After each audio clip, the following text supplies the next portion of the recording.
Ok, à chaque pression du tube de mayonnaise sur ce que vous mangez, ça fait 1 cuillerée à café et demi de sucre. J'adore le thon. Qu'est-ce que ça contient? Presque 1 cuillerée à café par portion. Ici, on a un autre grand classique, haricots sauce tomate. Par portion, il y a presque 4 cuillerées à café de sucre.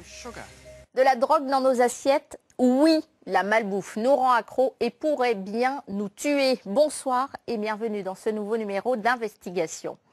Manger ni trop gras, ni trop sucré, ni trop salé, voilà 10 ans que nous entendons ce slogan obligatoire après chaque publicité pour des produits alimentaires. Pourtant, malgré les nombreuses actions de prévention, les chiffres sont inquiétants. Les Français grossissent à vue d'œil, 6,5 millions sont en surpoids. Pour rester en bonne santé, il suffit de savoir manger. C'est en tout cas le message que voudraient bien nous faire passer les industriels. Ce n'est pas si simple. Prenons l'exemple du Pacifique où la balance s'affole. Les petits Polynésiens pèsent souvent plus de 20 kilos à l'âge de 2 ans. Les professionnels de santé sont de plus en plus nombreux à tirer la sonnette d'alarme. Enfants obèses, chronique d'une tragédie annoncée, un film de Grégoire Lamarche.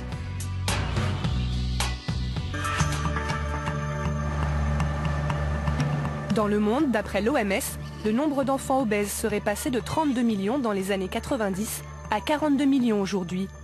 Une pandémie mondiale à laquelle n'échappe pas la France. L'outre-mer, la Polynésie en tête, est durement touchée. 80% de toutes nos maladies proviennent de ce que nous mangeons dans nos assiettes. Un jour, je n'en pouvais plus et je me suis évanouie. Les responsables, c'est bien nous. Quand tu as envie, tu en manges, et même quand on en abuse. Mais vous ne pouvez pas tout régler par la loi.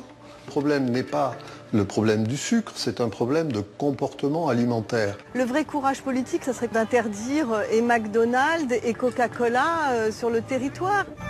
En France, l'obésité fait des ravages. En 20 ans à peine, le nombre d'enfants obèses a triplé.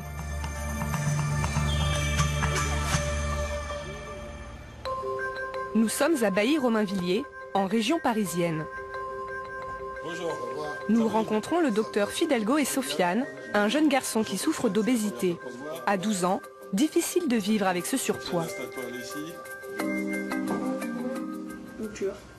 C'est dur aujourd'hui.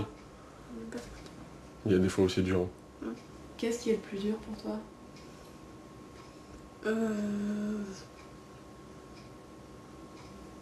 Le fait de prendre du poids aussi rapidement, c'est dur ça. Et puis voilà. Et ça entraîne quoi dans la vie de tous les jours? Des moqueries. Et des difficultés. Ouais. Ce mal-être, le docteur Fidalgo le connaît bien. Lui-même est un ancien obèse. Ce qui est dur, c'est de... Quand je vois un enfant pleurer comme ça, enfin avoir envie de pleurer parce que je sais ce qu'il ressent, à chaque fois moi je pleure de l'intérieur aussi. Moi mon médecin il me disait Laurent, arrête de me raconter des histoires, si t'es gros c'est que tu manges trop. Et il finissait toujours sa phrase par il n'y avait pas de gros à Auschwitz. Donc ça tu peux pas comprendre, mais moi ça m'avait... Et aujourd'hui encore, 30 ans après, 35 ans après, c'est une phrase qui me déchire de l'intérieur. Allez, on va faire les mesures, voir où t'en es. On va sur ta copine. Super. T'as vu le chiffre? Sofiane a perdu 5 kilos en 2 mois. Elle est pas belle la vie? T'as perdu 4 cm de ventre. Tu dois le sentir dans tes t-shirts, non? Ce qui fait descendre l'IMC à 32,9. Il y a un tour de taille qui est descendu à 98. En France, les enfants obèses comme Sofiane représentent 5% de la jeunesse. D'après le ministère de la Santé, c'est en Polynésie française qu'ils sont les plus nombreux. Nous avons décidé de nous y rendre, direction Tahiti, pour mener l'enquête. Nous allons découvrir que sur cette île en plein Pacifique, la situation est critique. Ici, l'obésité infantile atteint des records, bien plus encore qu'aux États-Unis. Un enfant sur 3 est concerné. Pourquoi la Polynésie est-elle si durement touchée? Comment en est-on arrivé là? Et peut-on inverser la tendance? Notre enquête commence à Papeete. Nous nous rendons à quelques kilomètres de la capitale, rencontrer un adolescent en surpoids qui accepte de témoigner. Chez la famille Butcher, nous faisons connaissance avec le fils, Tapunui, 16 ans. Comme de nombreux jeunes, Tapunui a l'habitude de passer beaucoup de temps devant ses écrans. La plupart du temps, quand je reviens de l'école, je regarde un peu la télé, je reste tout le temps au lit et je reste sur Facebook. Mais en général, je bouge pas du tout. J'aimerais bien sortir avec mes collègues, mais à cause de mon poids, je me sens un peu à l'écart. C'est moi qui ai honte. Les autres ne me regardent pas forcément, mais c'est moi qui regarde les autres.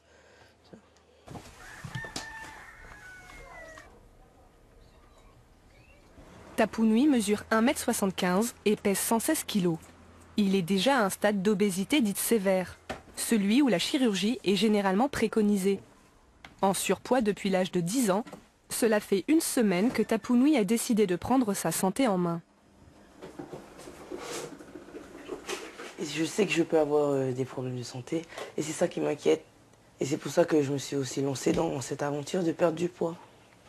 Mais j'ai fait aussi ça, c'est pour pouvoir exercer mon métier plus tard. C'est pour être pilote d'avion. Parce qu'il y a des épreuves physiques. Et si je n'ai pas les conditions physiques, je ne pourrais pas faire ce métier. Tapunui veut perdre 40 kilos, soit plus d'un tiers de son poids. Un défi laborieux, surtout à l'adolescence, quand les habitudes alimentaires sont déjà bien ancrées. Qu'est-ce qu'on mange ce soir? Aucune idée. On peut aller à la roulotte. Qu'est-ce que c'est manger en fait? Qu'est-ce que c'est manger? À la roulotte? On peut se faire plaisir à la fin de la semaine. Roulotte, mais pas de frites. Hein. Si, peut-être. Non, pas de frites. Non, ce que tu veux, mon bébé. Par contre, pas de coca. Oh, pas de boisson sucrée. Ça, c'est super. Tu aimes faire plaisir à ton fils? Ouais, j'aime bien mon fils. Tu sais, tout qui me dit, papa, je veux ça, je vais chercher. Même si c'est à 1h du matin, minuit, je vais chercher, pas de souci. C'est la maman qui se fâche avec moi. À chaque fois, elle me dit, oui, mais c'est à toi de ne pas me donner à manger. C'est lui. C'est toi qui trie, c'est toi qui lui donnes la... Mais s'il a fait comme tu le fais, de façon aussi. Mais de la salade. Prends de la salade. N'importe quoi, là, pas, non. Je vais me changer. Tapunui sait que s'il veut mincir, il doit suivre un régime drastique. Un combat quotidien qu'il partage avec ses parents, qui font au mieux pour l'aider. Tapou, est-ce que ça te gêne, par exemple la piscine ou être torse nu ou... Ouais, ça ouais. Tu peux m'expliquer un peu C'est pourquoi? très gênant d'être torse nu. Parce que après on voit mon ventre, les vergetures aussi. C'est pour ça. Ces complexes rendent l'adolescence de Tapunui difficile à vivre. Sa mère voit bien que le jeune adolescent traverse un véritable mal-être. Oui, ça m'inquiète vraiment. Vraiment qu'il perde du poids, qu'il revienne, que tout redevienne à la normale. Et puis ça me fait mal au cœur de le voir rester enfermé dans sa chambre la journée. Il ne sort pas trop à cause du poids. Il ne veut pas sortir comme ça. Ce sont les copains qui viennent à la maison. Le plus souvent. Parce qu'il a honte, il est gêné. Ouais. Auparavant, il sortait beaucoup. Hein. Parce que regarde ton âge, ça doit pas rester à la maison. Hein. Tu me vois comment? Là. Pour l'instant, il est beau, il est fort. J'aime mon fils. Moi aussi, je t'aime. Mais je vais l'aider. C'est clair. La récente prise de conscience de Tapunui a ouvert les yeux de sa mère. Un soutien essentiel, car le cadre familial joue beaucoup dans la prise en charge de l'obésité chez l'enfant. Et toi, maman, qu'est-ce que tu vas manger? Oh, je vais me contenter d'un poisson cru. Hein. Avec des frites? Non. Avec quoi? Du riz? Un long chemin attend Tapunui, lui qui rêve d'être un adolescent comme les autres. C'est toi qui vois. En passant quelque temps sur l'île, nous allons découvrir que les profils comme le sien sont très nombreux.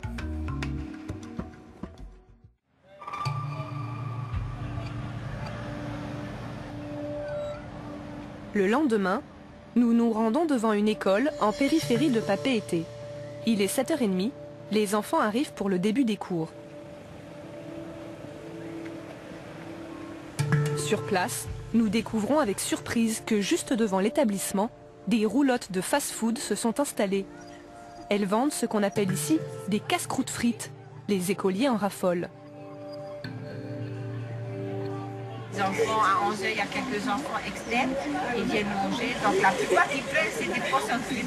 En fait, les enfants n'ont pas beaucoup d'argent. Donc ça fait qu'ils vont automatiquement sur tout ce qui est 100 francs. 100 francs, soit l'équivalent de 84 centimes d'euros. Chaque matin, les jeunes se ruent sur ces portions de frites à moindre coût.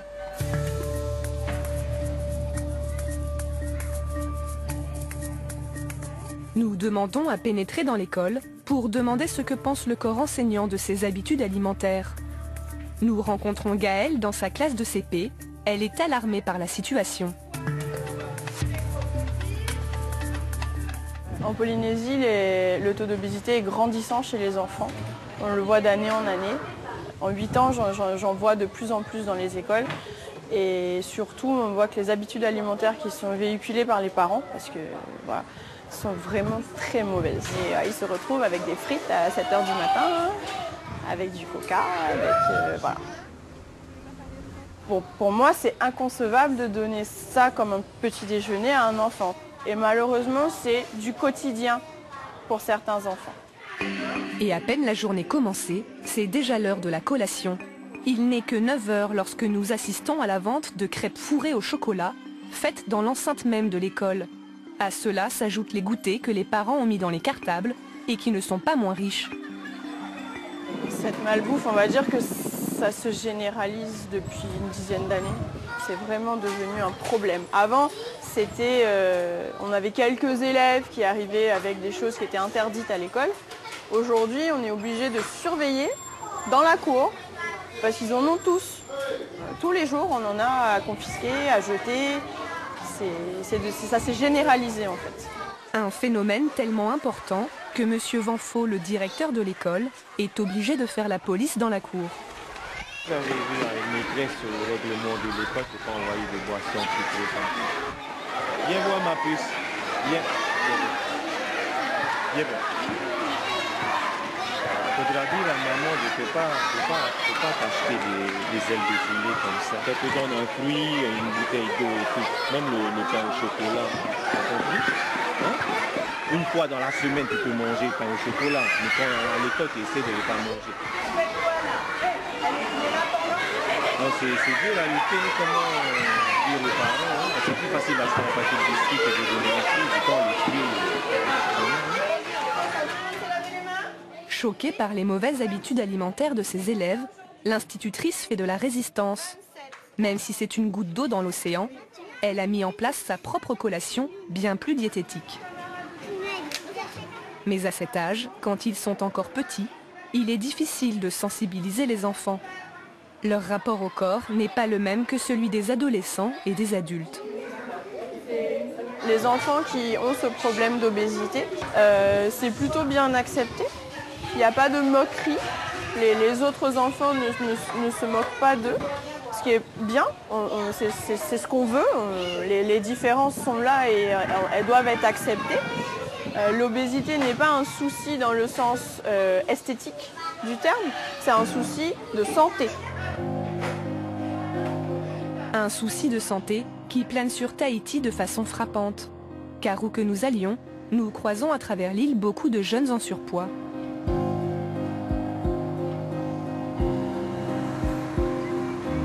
Les mauvaises habitudes sont-elles les seules responsables de l'obésité ici? Nous avons rendez-vous avec le docteur Boissin, un expert qui a fait de la prévention et de la lutte contre l'obésité son cheval de bataille. Eo a 10 ans. Elle est suivie par le docteur Boissin depuis 2 ans. C'est sa grand-mère Célina, elle aussi obèse et diabétique, qui s'occupe d'elle. Alors depuis la dernière fois, comment ça s'est passé, Célina, avec la petite? Hein? Elle mange moins. Là, maintenant, là. Et je veux que ça soit comme ça après. D'abord ça, comme ça. Je veux qu'elle retrouve son poids de petite. Je veux que ça se passe bien pour sa santé. Je veux pas qu'elle ait le diabète, la tension, tout ça, quoi. Hein. Moi, j'ai pitié de la voir comme ça. On regarde le poids, ma chère. Tu montes à la balance, s'il te plaît. Donc, elle était à plus de 95 kg et là, elle est à moins de 94. Donc ça, c'est en moins d'un mois, c'est très bien. Nous apprenons qu'en Polynésie française, peu de familles font la démarche de consulter. Pourtant, les risques et les dangers de l'obésité sont bien réels. Alors les complications de surcharge pondérale, c'est surtout l'hypertension, ça peut être le diabète, ça peut être des troubles articulaires parce qu'ils sont justement trop lourds pour leurs os qui sont en croissance. Elle n'a aucune complication. Vous voyez, elle a une bonne tension, elle a 10,5, donc elle va bien. Alors une des complications cardiovasculaires, c'est-à-dire que c'est pour ça que les sujets obèses meurent plus vite que les autres parce que leur cœur, normalement, devrait être à 60 par minute et déjà à 86, donc 50% de plus. Et donc, il va s'user plus vite. Et quand ils vont faire une activité physique, ils démarrent déjà à 86, alors que nous, on va démarrer à 60. Hein. Et par contre, la majorité, ils ont le sourire. Et à l'école, tu as dit, c'était le volleyball en ce moment qui était l'activité. Et tu joues bien? Oui. Ah, j'avoue, tu es grande par rapport aux autres. Hein. Je vous la rends. C'est bien, on a fait des progrès. Hein.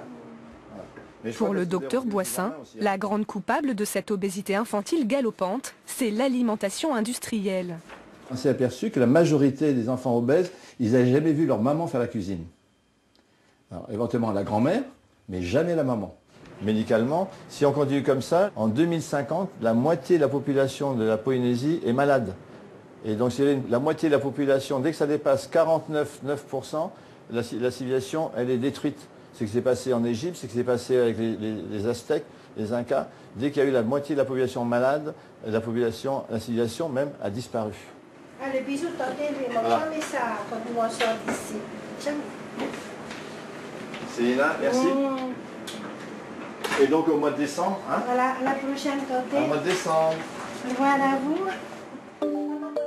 En parcourant l'île, nous voyons très peu de surface cultivée. La population s'est installée sur le littoral. À l'intérieur des terres, la montagne n'a pas été désenclavée. En Polynésie française, près de 90% des aliments consommés sont importés.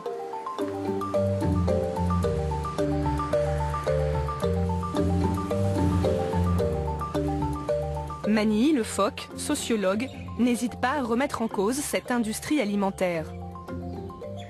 On vend des gâteaux, on vend des glaces pleines de colorants.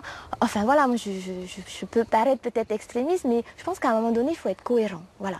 Et on ne peut pas juste dire aux gens arrêtez de manger ça et continuer à le vendre. Parce que moi j'ai entendu des personnes qui m'ont dit mais écoute, à partir du moment où on le vend, c'est que ça doit être bon, c'est que c'est pas si mauvais que ça. Pourquoi les Polynésiens seraient-ils ici, plus qu'ailleurs, victimes de la malbouffe?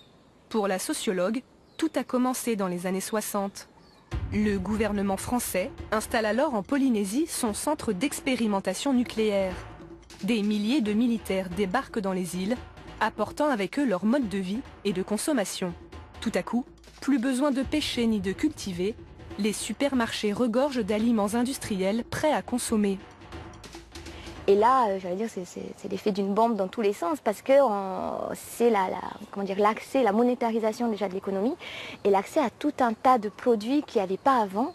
Et le fait que maintenant les gens puissent eux-mêmes finalement se payer ces aliments-là, et ben voilà, ça lève, voilà, on passe d'une abondance rêvée à une abondance réelle. Et tous les produits qui sont arrivés industriels, donc on les connaît, hein, riches en sucre, riches en matières grasses.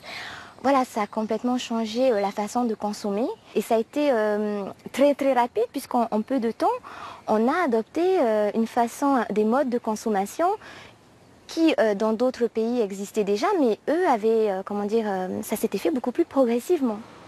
Pour prendre la mesure des modes de consommation actuels des Polynésiens, nous décidons de nous rendre dans un supermarché de Papeete. Nous avons rendez-vous avec une diététicienne, Terili, qui tient à nous montrer la démesure de certains produits. Dans les rayons, l'influence américaine est flagrante. Los Angeles n'est qu'à 8 heures de vol et la culture US est visiblement la référence.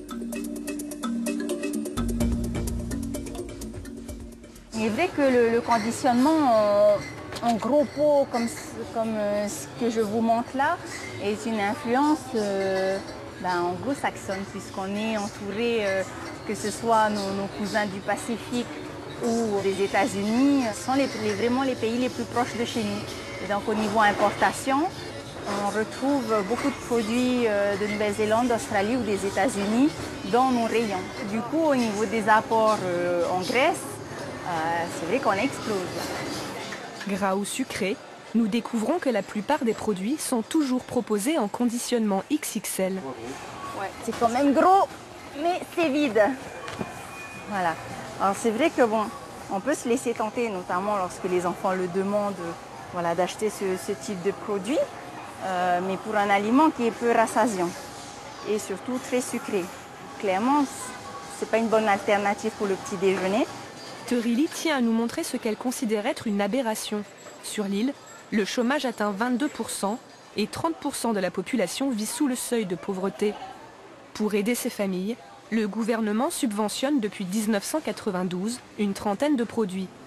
On les appelle les PPN, produits de première nécessité, bien moins chers que les autres. Parmi eux, la farine, le thon, quelques légumes importés et locaux.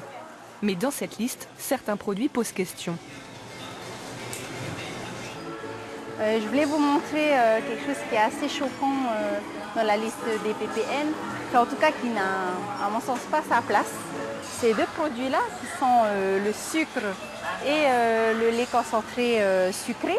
Ces deux aliments sont vides au niveau nutritif et pourraient voilà, être remplacés par d'autres aliments. Et les incohérences ne s'arrêtent pas là. Le riz blanc, la viande de bœuf en boîte, le cheddar ou encore le beurre figurent parmi ces produits de première nécessité. Dans les rayons des supermarchés, l'un des autres produits stars, c'est le soda. C'est l'une des boissons préférées des Polynésiens, à tel point qu'une entreprise nationale s'est lancée dans la création de sa propre marque, cassant le monopole du soda le plus vendu au monde. Dans tous les supermarchés, la marque fait maintenant bonne figure face aux géants du cola, avec plus de 2 millions de litres de bouteilles vendues en moins d'1 an. Nous retrouvons Kenny, qui travaille pour l'enseigne tahitienne. Effectivement, il semble que le succès soit au rendez-vous. Alors je constate qu'il y a beaucoup de ruptures, donc que soit il va falloir passer plus de commandes, soit il va falloir négocier plus d'espace. Et là je constate qu'il va falloir déjà commencer par gonfler les commandes. Et si jamais d'ici 2-3 semaines c'est le même résultat, c'est-à-dire des trous dans le rayon, ben, on va essayer de négocier plus d'espace. Avec une taxe moins élevée que celle des produits importés, la marque peut ainsi avoir une politique de prix plus agressive.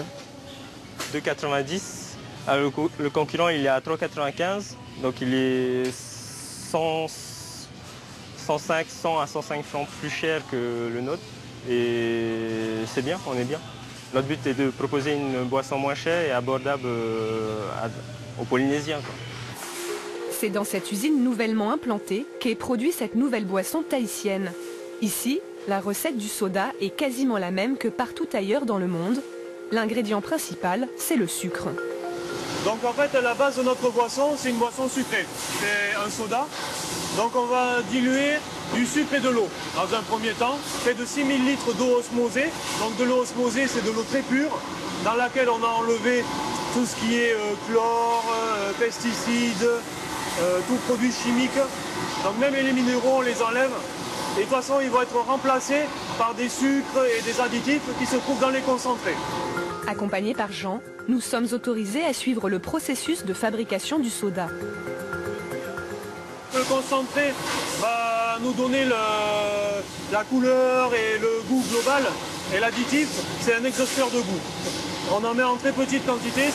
Et la touche finale de cette boisson, c'est la vanille. Pour les fabricants, c'est une façon de mettre en avant les produits locaux, mais pas seulement. La vanille serait aussi un moyen d'éviter le surdosage en sucre. Donc voilà la vanille. Donc c'est de la vanille très fraîche. De cette vanille, on va en extraire la saveur. Comment? Par une macération dans une solution aqueuse, donc c'est-à-dire dans une solution à base d'eau, dans laquelle on va faire macérer la vanille et en extraire du concentré. Alors la vanille là-dedans, bien sûr, elle va permettre d'apporter un goût caractéristique au Tahitian Cola, mais surtout de lui donner un goût sucré sans donner plus de sucre à la boisson. Donc on va avoir une teneur en sucre très agréable, très bonne pour le consommateur, bien qu'on va avoir pourtant un taux de sucre moindre par rapport à d'autres boissons de type cola. Un taux de sucre moindre, une bonne initiative semble-t-il. Mais ici, au pays du diabète, d'aucuns pourraient voir d'un mauvais œil l'arrivée de cette nouvelle boisson sucrée. Surtout que nous allons apprendre que la boisson est finalement plus sucrée qu'on ne la présente. En Polynésie, les attentes des consommateurs portent sur un fort taux de sucre dans tout type de soda. Donc nous sommes moins sucrés qu'un soda différent sur le territoire, mais nous gardons tout de même une teneur en sucre équivalente, voire supérieure au soda métropolitain. En Polynésie française, la loi Lurel qui interdit le surdosage en sucre des produits n'est pas appliquée. À quel point cette nouvelle boisson est-elle plus sucrée que les sodas de métropole? Nous essayons d'en savoir plus auprès du PDG, Félix Bernardino. Disons qu'en Polynésie, nous avons une réglementation qui est propre à la Polynésie pour tout ce qui est taxes et impôts. C'est géré, on a l'autonomie interne, donc c'est géré par le gouvernement local. Donc la réglementation aujourd'hui, elle n'est pas collée sur l'application qu'il y a sur les boissons sucrées en France, mais nous, en tous les cas, on essaye d'être au plus près de la réglementation, parce qu'on sait qu'à un moment donné, je pense que la Polynésie va prendre aussi une loi pour que le surdosage en sucre soit évité dans les boissons sucrées. Et quand nous insistons pour savoir à quel point le soda est surdosé en sucre, le PDG devient mal à l'aise. La teneur en sucre est beaucoup moins importante en France qu'aux États-Unis. Donc nous, on a cherché à nous coller à ça. Donc maintenant, est-ce qu'on est à quelques grammes au-dessus? Peut-être vaut mieux pas qu'on reste sur cette réponse. Comme je vous dis, on ne fait pas un produit pour qu'il ne fonctionne pas. On fait un produit qui puisse plaire aussi aux gens. Ensuite, je pense que les consommateurs doivent aussi limiter leur consommation. Nous ne sommes pas là pour qu'ils consomment au maximum, c'est à eux de limiter. Je pense que la prise en charge de tout un chacun, de la salubrité publique sur la santé et l'obésité, c'est chacun qui doit se faire d'abord violence pour ne pas consommer au-dessus de ce qui est une consommation normale. Mais l'autorégulation est-elle si simple? En France, les patients atteints de ce qu'on appelle la maladie du soda ou encore maladie du foie gras ne cessent d'augmenter. Cette pathologie, entraînant des cirrhoses, concerne environ 12% de la population française. Dans les rues de Tahiti, nous sommes d'ailleurs surpris de découvrir autant de distributeurs de soda. Même au fin fond des terres, ces machines trônent au bord des chemins. C'est dans les quartiers défavorisés, particulièrement touchés par l'obésité, qu'on en rencontre le plus. Nous sommes dans la commune de Fa'a, l'un des endroits les plus pauvres de Tahiti. C'est ici que vit Ereya avec ses parents et sa sœur Molly. Il n'y a que le père qui travaille. La mère d'Ereya, à cause de son obésité, a une maladie respiratoire qui l'en empêche. Alors, la famille vit chichement avec le strict minimum. Alors, là, c'est mes affaires d'école. Là, c'est les affaires d'école de ma petite sœur. Mes vêtements. Mon lit. À 10 ans, Ereya pèse 108 kilos. Déjà toute petite, elle était en surpoids. À cause de son obésité, la jeune fille a développé des problèmes de santé. Alors depuis peu, sa famille a pris conscience de la nécessité de réagir. Quand je faisais du taekwondo, mon cœur il battait très très vite. Et surtout que le coach, il nous forçait à aller vite. Alors ensuite, un jour, je n'en pouvais plus et je me suis évanouie. Et eux, ils ont appelé ça une crise de tachycardie jonctionnelle. J'avais des problèmes de cœur, je n'arrivais pas à bien respirer. Alors ils ont dit d'arrêter, mais ce n'est que temporaire. C'est jusqu'à ce que je perde au moins quelques kilos. Elle avait consultation avec l'asthmologue pour les poumons chez les jeunes enfants. Et avec son état de santé et l'excès de poids, ils nous ont fait envoyer chez la diététicienne. Par chance, quand ils nous ont fait envoyer chez la diététicienne, au lieu de payer les consultations, on les faisait passer par les consultations d'asthmologue. La diététicienne, elle me conseille de manger plus les légumes, moins les féculents comme le riz, les pâtes, les lentilles. Et de manger sain, c'est-à-dire équilibré. En fait, je ne l'ai jamais dit, à part à la famille et tout, et publiquement, je ne l'ai jamais dit. Difficile en effet pour la petite fille de 10 ans de parler d'un sujet qui la concerne intimement. Comme 2 ou 3 fois par semaine, Ereya va se baigner avec sa mère et sa sœur. C'est aujourd'hui la seule activité physique qu'elle peut faire depuis qu'elle a dû arrêter le taekwondo. Mais elle n'y va jamais seule. Chaque baignade se fait sous la surveillance étroite de sa mère. Ne l'emmène pas au loin. Je suis inquiète quand elle est aussi loin parce qu'après, il faut dire qu'elle a des crampes facilement ou j'ai peur qu'elle manque d'oxygène parce que ça lui arrive souvent quand on vient. Elle va au loin et après elle fait « j'ai du mal à respirer maman ». Donc on est obligé d'aller la chercher. Ou sinon au loin elle t'appelle « maman j'ai une crampe », tu es obligé d'aller la chercher. Ça à chaque fois je la fais revenir. Si elle s'éloigne, déjà que si Ereya est fatiguée, elle doit se ramener. Déjà elle doit ramener son propre corps. Et si il faut par-dessus le marché qu'elle ramène mon lit, et j'ai peur qu'elle se noie toutes les deux. C'est pour ça qu'à chaque fois on met une certaine distance entre les deux. On laisse Ereya aller un peu plus loin et mon lit vers le bord. C'est pour cela. Adeline, la mère d'Ereya, se sent en partie responsable de l'état de sa fille. Elle reconnaît que les Tahitiens ont un rapport particulier avec l'alimentation. Selon elle, l'obésité de sa fille n'est pas une fatalité. Eh oh, Ereya, ne reste pas trop longtemps loin. Je ne vais pas venir te sauver. Voilà, elle a un excès de poids. Après, il y a des efforts, très peu, mais il y en a. Il y a tendance même parfois où elle n'écoute pas, où elle en fait qu'à sa tête. Mais elle y arrive là. Ça fait un bon moment, on en a remarqué qu'elle, justement, elle commençait à diminuer ce qu'elle mangeait. Elle évitait de manger entre les repas. Il faut dire que c'est quand même un peu de notre faute. On a tellement gâté, mangé ceci, mangé cela, qu'aujourd'hui on se met à faire le contraire. Les responsables, c'est bien nous. Nous l'avons tellement gâté, tellement donné à manger. Il n'y a pas à reprocher les industriels, c'est en partie de notre faute. Parce qu'on ne lui refusait rien, étant donné que c'était l'aînée, elle était toute seule, c'est la seule enfant, on lui donnait tout. Voilà. Déjà à l'âge de 5 ans où elle a été pourrie par mon papa, tout ce qu'elle voulait, les chocolats, les twisties, alors qu'on était là à dire qu'il ne faut pas faire ceci, il faut faire cela. Après le repas la nuit, il fallait absolument qu'elle ait son bol de café avec du pain au beurre. C'était vraiment impossible. Mais après, chez nous, les Tahitiens, c'est tous les jours, c'est à chaque fois, à chaque heure. Quand tu as envie, tu en manges, alors qu'on ne respecte pas les bases essentielles de la nourriture, matin, midi et soir. On en mange quand on en a envie, et même quand on en abuse. C'est vraiment le problème ici en Polynésie, c'est ça. On mange quand on veut et comme on veut. Il n'y a pas d'heure. Dans la société polynésienne, il y avait donc quelque part ce culte des corpulences fortes, des corpulences rondes qui étaient appréciées. On dit que les Polynésiens mangent beaucoup. Et c'est vrai que effectivement la quantité c'est important.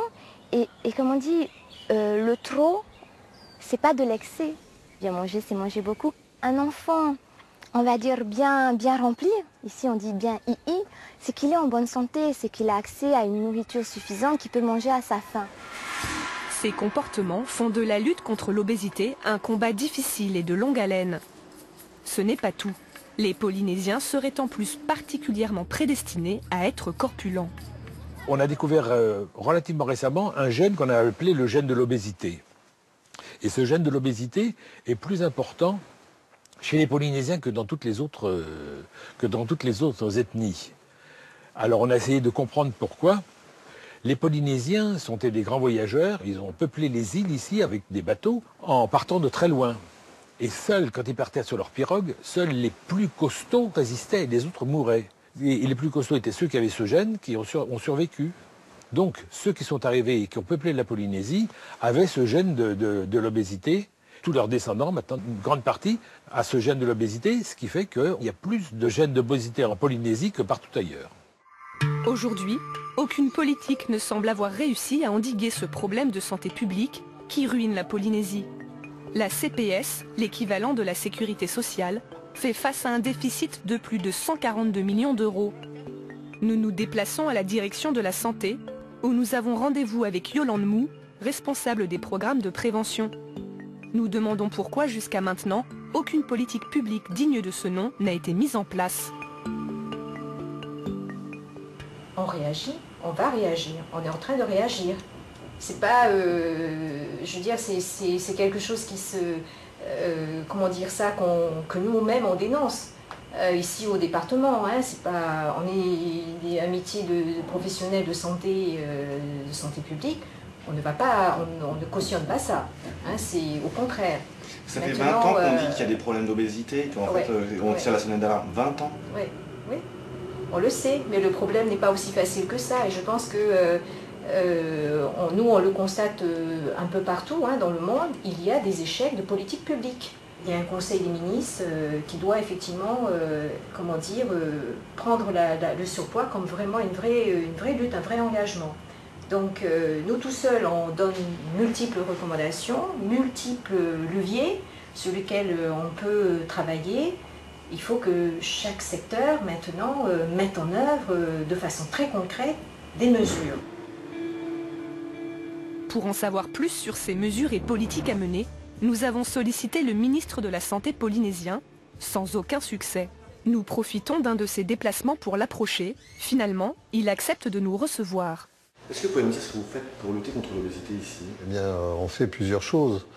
D'abord, on identifie, à l'heure actuelle, hein, on identifie les besoins en matière de prévention de l'obésité, c'est-à-dire qu'il y a un travail qui est fait à la fois dans les écoles, et une promotion qui est faite également sur les activités sportives et le bienfait qu'on peut en tirer. Pourquoi en fait vous n'avez pas, le pays n'a pas pris exemple, comme toutes les autres régions d'outre-mer, d'interdire le surdosage des produits tels les boissons sucrées, et d'interdire le surdosage des boissons sucrées?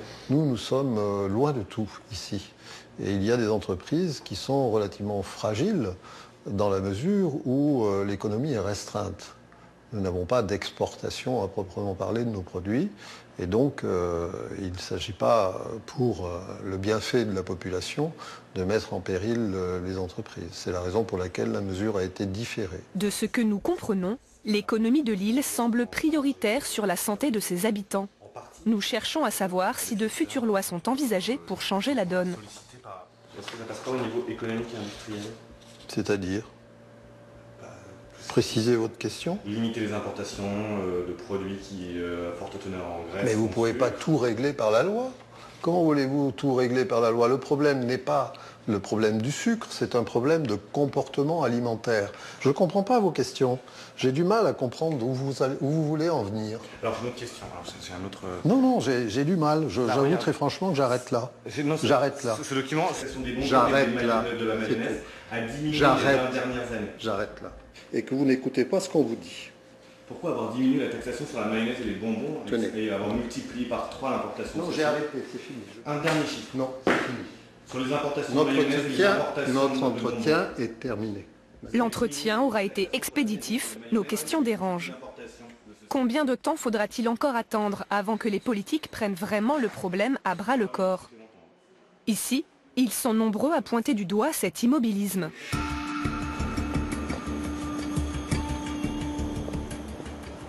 Dans le gouvernement, je ne sais pas vraiment s'il y a une prise de conscience, parce qu'on n'a pas l'impression que dans les faits, il y ait vraiment des décisions qui soient prises, qui vont dans le sens de régler ce problème. Depuis plus de 15 ans, la Polynésie française vit au rythme de l'instabilité politique.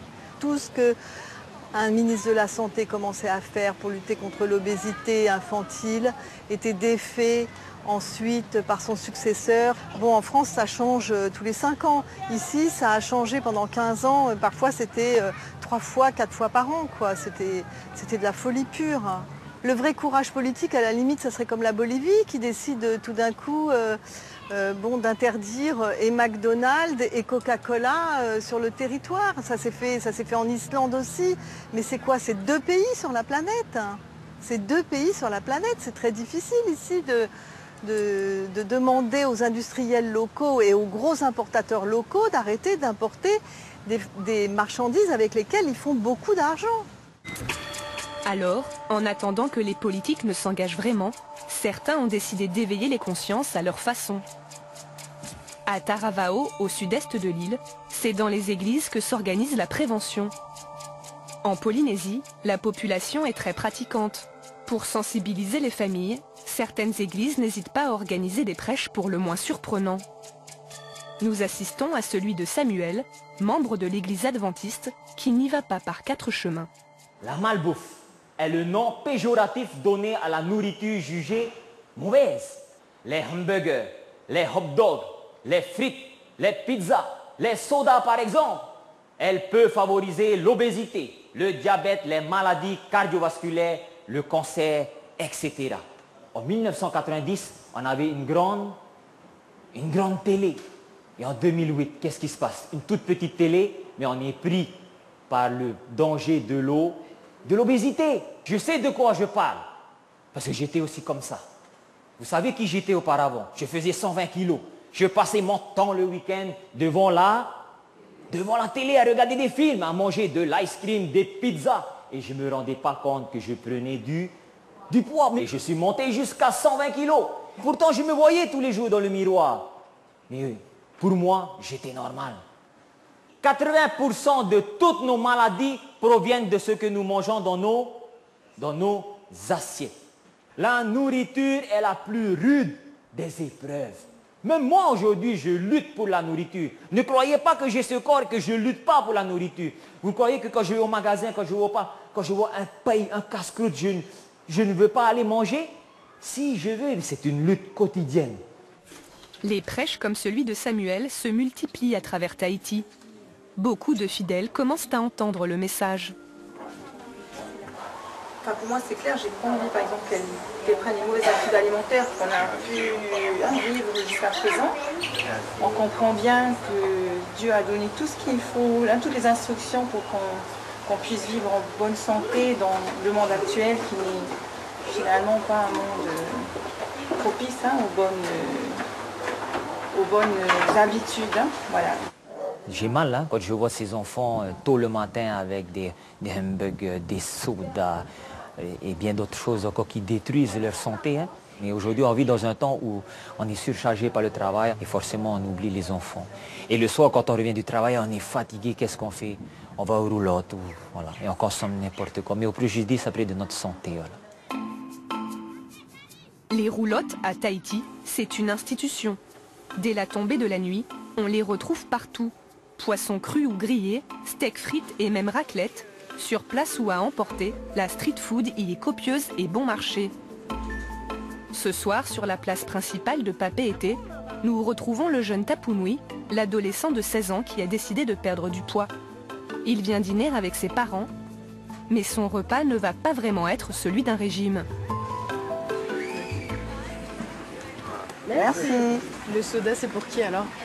Pour lui, mais il a dit qu'il pouvait en boire et moi j'ai dit non. Donc le père il dit oui, la maman elle dit non. Alors Tapou, tu fais quoi? Non. Parce que ça fait 2 semaines que j'ai arrêté, c'est pas pour reprendre aujourd'hui. Pas de soda pour l'adolescent, mais question menu, difficile pour les parents d'empêcher leur fils de se faire plaisir. Dans son assiette, plus de 1000 calories.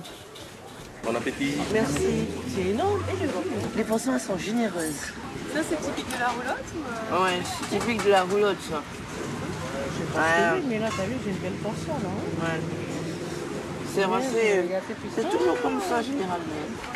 Toi qui pèses ta nourriture tous les soirs, là tu penses qu'on a pour combien? Je sais rien. Peut-être 600 grammes de viande. Non, je pense pas. Ah si, il y en a beaucoup. 300 grammes. Non, ça va pas, 250 au coup. Les frites, il y en a beaucoup. Là, tu manges pas 1 kilo là ce soir. À 16 ans, difficile de se priver de ce qu'on adore. Si Tapunui s'offre ce plaisir, il semble malgré tout conscient de l'importance d'une alimentation équilibrée. Si j'ai des enfants un jour, je ferai tout le contraire de ce que ma mère a fait. C'est-à-dire pas de gâteau, pas de bonbons, pas de trucs sucrés, pas trop de féculents, privilégier la salade, voilà, des choses comme ça. Et le plaisir aussi quand même? Ouais, non, bof. Pas trop les habituer non plus.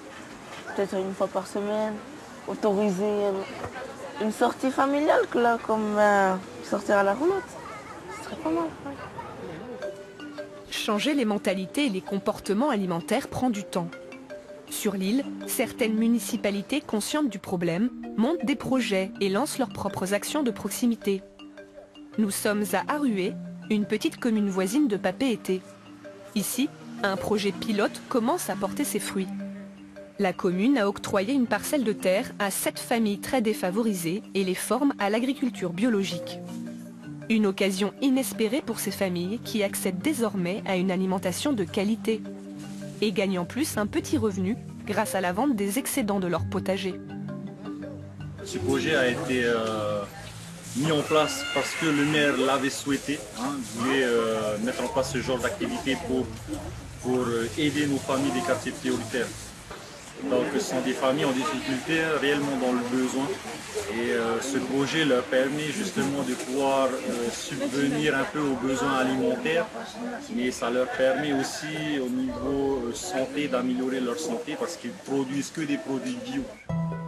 Selon l'Institut de veille sanitaire national, seulement un Polynésien sur 10 consomme la portion quotidienne de fruits et légumes recommandée.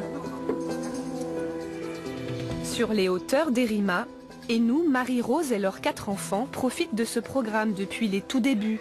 Ils cultivent tous ensemble. Cette occupation est devenue pour eux une activité quotidienne et un terrain de jeu idéal.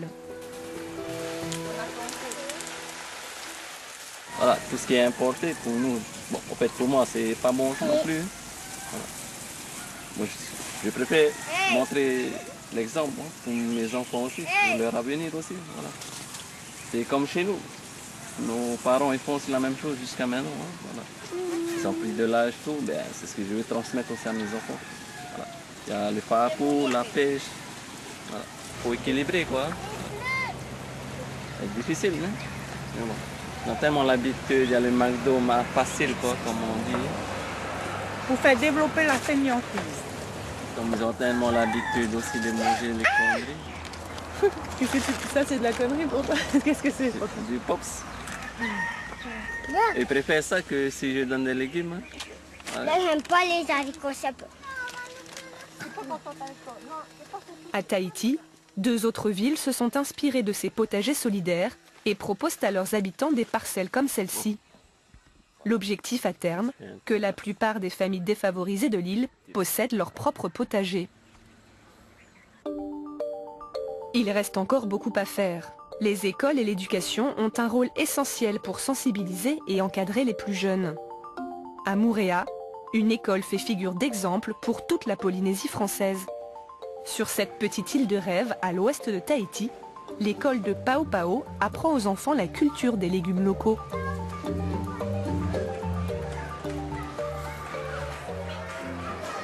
On est là pour promouvoir les produits du terroir, dans le but que les enfants plus tard aient une bonne alimentation de qualité.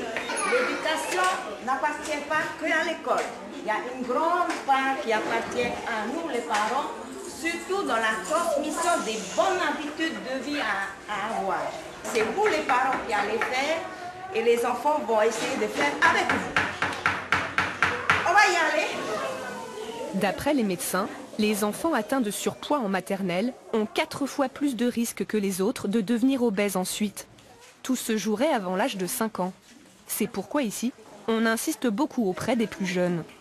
Dans le boule, mettez le tarot. Celui-là, c'est l'homme qui a transformé pour donner un meilleur goût que l'être humain adore. L'être humain aime le sucré, il aime le salé et il aime le gras. Tout se trouve à l'intérieur, c'est fait pour être commercialisé. Donc, mais ça, on n'a pas besoin du tout. Si on n'en mange pas, il n'y aura jamais de problème de santé. Si les infirmières souhaitent à tout prix revaloriser les légumes locaux, comme le manioc et la patate douce, c'est que leurs qualités nutritionnelles sont exceptionnelles. Bien supérieures à celles de la pomme de terre importée, par exemple. En plus, ils sont très faciles à faire pousser. Vous savez, quand vous allez au magasin acheter du manioc, ça commence à être cher maintenant. C'est pas difficile, hein. Il suffit de faire un trou et de piquer une tige, c'est tout. Puis vous laissez d'ici 6 mois, la récolte elle est magnifique. Alors les enfants, les maniocs, ça se plante avec les tiges. Hein. Ça, c'est ce qu'on appelle les boutures. Ça ne se plante pas avec le manioc. Hein. Le manioc va pourrir, regarde. La terre, on a fait en sorte que ça devienne mou pour qu'on puisse planter. Juste à piquer comme ça.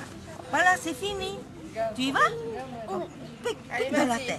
Allez, ouais, où est son papa? Où sa maman? Pas là? Aïe, je vais t'adopter. Allez, vas-y. Un, deux, allez, pousse, fort, yeah! Voilà! C'est de la découverte, c'est de l'apprentissage, c'est de l'éducation. C'est transmettre ce que la terre peut nous donner, c'est un amusement et plus tard ils vont comprendre que l'amusement va leur redonner ce qu'il y a de meilleur en alimentation. Il n'y a que comme ça que les choses vont changer en commençant par la très jeune génération. Mais ça, c'est la responsabilité des parents. Allez, hop! C'est bon la patate? Oh! C'est ce que tu viens de planter, tu sais? Oui? C'est cool, hein? C'est cool, comme ça? Mouréa, comme les potagers solidaires de Tahiti, représente une lueur d'espoir, les frémissements d'un changement pour la prochaine génération. Mais il faudra encore plus de courage et d'engagement pour lutter contre l'obésité infantile. C'est pourquoi la prévention doit devenir une réelle priorité, et ce partout dans le monde. Car si rien n'est fait, l'OMS affirme que le nombre d'enfants en surpoids atteindra les 70 millions à l'horizon 2025. Un soda tahitien surdosé en sucre, cela ne semble pas déranger les autorités locales, alors que l'hypertension et le diabète restent les premières maladies en Polynésie française et la première cause de décès aussi. Les dépenses de santé publique liées à ces maladies sur place s'élèvent chaque année à plus de 25 millions d'euros. Partout dans le monde, le